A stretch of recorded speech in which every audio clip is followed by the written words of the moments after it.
இப்போ பார்த்தீங்கன்னா சூப்பரான நம்மளோட குடமிளகா பஜ்ஜி வித் டீ. இதை எப்படி செஞ்சோன்னு பார்க்கணும்ல. ஸோ வாங்க வீடியோக்குள்ளே போகலாம். அதுக்கு முன்னாடி என்னோட சேனலை சப்ஸ்கிரைப் பண்ணலாம், சப்ஸ்கிரைப் பண்ணி வச்சுக்கோங்க.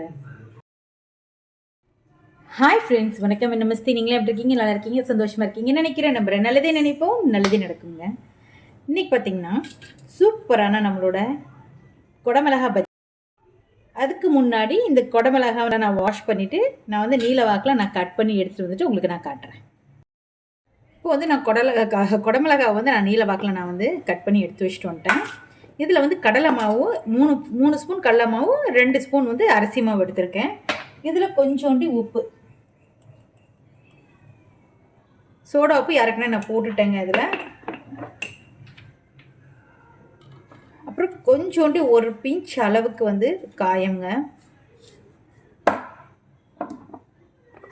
யாருக்குன்னா இது கொஞ்சம் ஸ்பைஸியாக இருக்கும், பட் இருந்தாலும் ஒரு அரை ஸ்பூன் அளவுக்கு வந்து நான் வந்து மிளகாத்தூள் எடுத்திருக்கேன். இப்போ இதை ஃபஸ்ட்டு நல்லா மிக்ஸ் பண்ணிக்கிடுவோம்.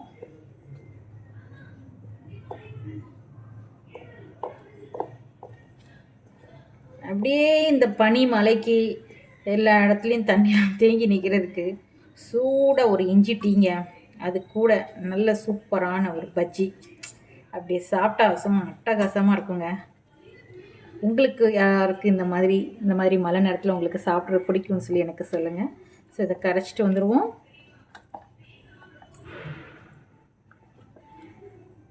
பாருங்கள், இப்போ நான் வந்து நல்லா கரைச்சி எடுத்துட்டு வந்துட்டேங்க. ஸோ இப்போ இதை முக்கி நம்ம போட்டுற வேண்டியதான். ஸோ பொரிச்சு எடுத்துட்டா நம்மளோட மிளகாய் பஜ்ஜி ரெடி ஆயிரும்.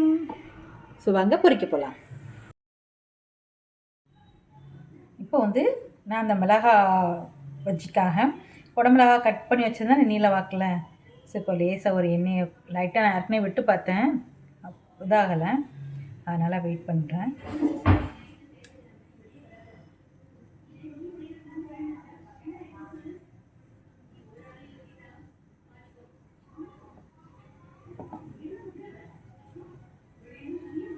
இப்போ நம்ம ஒவ்வொரு மிளகா பஜ்ஜியாக எடுத்து போட ஆரம்பிச்சிடுறேன் நான்.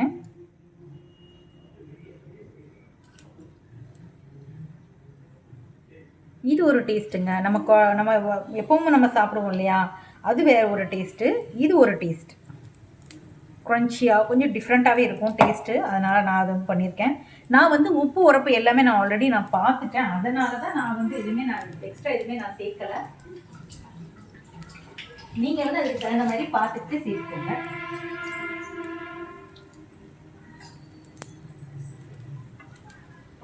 மற்ற அந்த பஜ்ஜியை விட இந்த பஜ்ஜி பார்த்திங்கன்னா கொஞ்சம் டேஸ்ட்டும் கொஞ்சம் டிஃப்ரெண்ட்டாக தான் இருக்கும். அப்புறம் ஒரு க்ரன்ச்சி பதம் இருக்கும், அது ரொம்பவே நல்லாயிருக்கும். அதனால் எனக்கு இது ரொம்ப பிடிக்குங்கிறனால நான் செய்கிறேன் இந்த மெத்தடில். நீங்கள் இதில் வந்து செஞ்சுருக்கீங்களா அப்படின்னு சொல்லிட்டு எனக்கு கமெண்டில் சொல்லுங்கள்.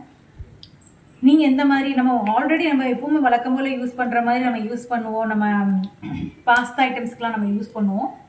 பட் இது கொஞ்சம் ஒரு வித்தியாசமான ஒரு டேஸ்ட் அப்படிங்கிறதுனால நான் அதுக்கு தகுந்த மாதிரியே நான் வந்து செஞ்சுருக்கேன். ஸோ நீங்கள் அதை எப்படிலாம் செய்வீங்க, எந்த மாதிரி மெத்தடில் நீங்கள் செஞ்சுருக்கீங்கன்னு சொல்லி சொல்லுங்கள். ஸோ நம்ம அதையும் நம்ம ட்ரை பண்ணி பார்க்கலாம்ல, எந்த மாதிரி வந்திருக்கு அப்படின்னு சொல்லிட்டு.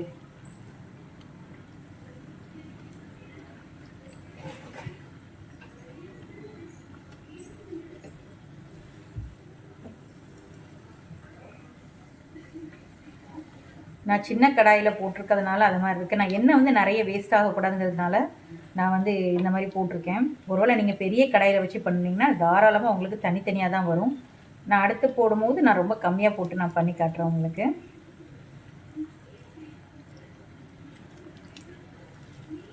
அப்படியே ஒரு சுட சுட ஒரு டீ வச்சு அப்படியே சாப்பிட்டோம்னா சும்மா எம்மையாக இருக்குங்க. இப்போ எடுத்துடுறேன்.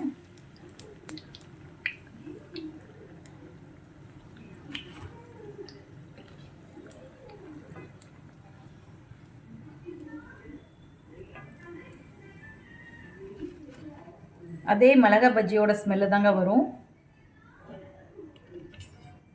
இப்போ அடுப்பு மறுபடியும் நான் சிம்மில் வச்சுக்கிட்டேன். என்கிட்ட உள்ள இருக்கிறத கட் பண்ணி வச்சுருந்தேன்ல நான், அப்படியே ஒவ்வொன்றா நான் வந்து போட்டு எடுத்துக்கிறேன்.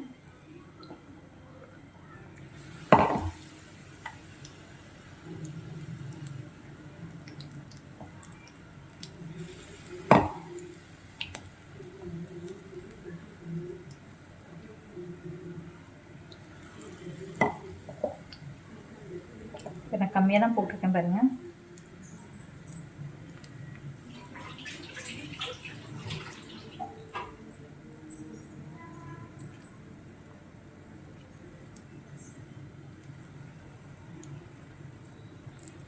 இப்போ பார்த்தீங்கன்னா தனியாக தான் வரும் உங்களுக்கு. நான் போடும்போது உங்களுக்கு கொஞ்சம் மொத்தமாகவே போட்ட மாதிரி போட்டேன்ல, அதனால்.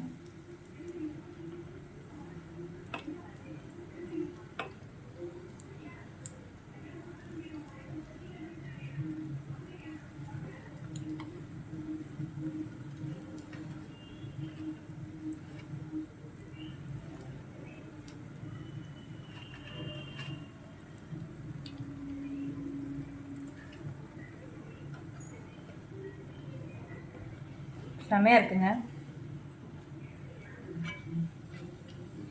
பாருங்கள். கலர்ஃபுல்லாகவும் இருக்குது. நல்லா வந்துருச்சு. அதை எடுத்துடுறேன். ஸோ இதை மாதிரி எல்லாத்தையும் நான் போட்டுட்டு உங்களுக்கு காட்டுறேன். இப்போது நம்மளோட சூப்பரான குடமிளகா பஜ்ஜி வித் கொஞ்சோண்டி சாஸ் எடுத்திருக்கேன், டீ எடுத்திருக்கேன், இஞ்சி போட்டு டீ எடுத்திருக்கேங்க. ஸோ இப்போ நான் சாப்பிட்டு ஈவினிங் நல்லா ஜாலியாக என்ஜாய் பண்ண போகிறேன். ஸோ நீங்கள் உங்கள் வீட்டில் ஈவினிங் ஸ்நாக்ஸ்க்கு என்ன பண்ணீங்க அப்படிங்கிறத சொல்லி எனக்கு கமெண்ட் பண்ணுங்கள். ஸோ இந்த வீடியோ பிடிச்சிட்டா லைக் பண்ணுங்கள், கமெண்ட் பண்ணுங்கள், அண்ட் ஷேர் பண்ணுங்கள், சப்ஸ்கிரைப் பண்ணுங்கள். தேங்க்யூ ஃபார் த வாட்சிங். ஒரு லைக் பட்டனை தட்டி விடுங்க. Okay, bye friends.